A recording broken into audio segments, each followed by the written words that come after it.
মারা গেছেন বাংলাদেশের তিনবারের প্রধানমন্ত্রী বেগম খালেদা জিয়া। আজ রবিবার রাজধানীর এভার কেয়ার হাসপাতালের সিসিইউতে চিকিৎসাধীন অবস্থায় শেষ নিঃশ্বাস ত্যাগ করেছেন তিনি। এমন খবরে দলটি উচ্চ পর্যায় থেকে শুরু করে তৃণমূল নেতা কর্মীদের মধ্যে নেমে এসেছে শোকের ছায়া। আমাদের চেয়ারপারসন দেশনেত্রী বেগম খালেদা জিয়া ছাড়াই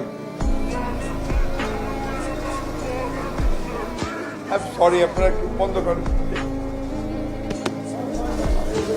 বিস্তারিত মূল ভিডিওতে। গত বৃহস্পতিবার থেকে তার শারীরিক অবস্থার অবনতি ঘটতে থাকলে তাকে দ্রুত এভার কেয়ার হাসপাতালে ভর্তি করা হয়। ব্যক্তিগত চিকিৎসক দলের পাশাপাশি দেশ বিদেশের স্বনামধন্য বিশেষজ্ঞ চিকিৎসকরাও তার অবস্থার উন্নতির জন্য চিকিৎসা সেবা দেন। তবে চিকিৎসার পরও তার শারীরিক অবস্থার কোনো উল্লেখযোগ্য অগ্রগতি দেখা যায়নি। পরবর্তীতে অবস্থার অবনতি হওয়ায় তাকে সিসিইউতে স্থানান্তর করা হয়। এরপর গত শুক্রবার গভীর রাতে তার অবস্থা আশঙ্কাজনক বলে জানান চিকিৎসকরা। এ খবর ছড়িয়ে পড়লে বিএনপির নেতা কর্মীরা হাসপাতালে ভিড় জমাতে শুরু করেন। অনেকেই আবেগ আপ্লুত হয়ে তাকে বাঁচাতে নিজেদের অঙ্গ দান করার কথাও প্রকাশ করেন। খালেদা জিয়ার পরিস্থিতি জানতে বিভিন্ন রাজনৈতিক দলের নেতারাও হাসপাতালে যান। অন্তর্বর্তীকালীন সরকারের প্রধান উপদেষ্টা ডক্টর মোহাম্মদ ইউনূস চিকিৎসা সেবায় যেন কোনো ধরনের ব্যাঘাত না ঘটে সে বিষয়ে সংশ্লিষ্টদের নির্দেশ দেন। চিকিৎসার অংশ হিসেবে তাকে বিদেশে নেওয়ার কথা বিবেচনা করা হলেও বর্তমান শারীরিক অবস্থার কারণে তা সম্ভব হয়নি বলে চিকিৎসক দল জানিয়েছে। এই অবস্থায় তিনি কোনো মতেই বিমানে করে জার্নি করতে পারবেন না। এই পরিস্থিতিতে খালেদা জিয়ার বড় ছেলে তারেক রহমান বলেন, এই মুহূর্তে আল্লাহর কাছে দোয়া করা ছাড়া আর কোনো পথ নেই। বেগম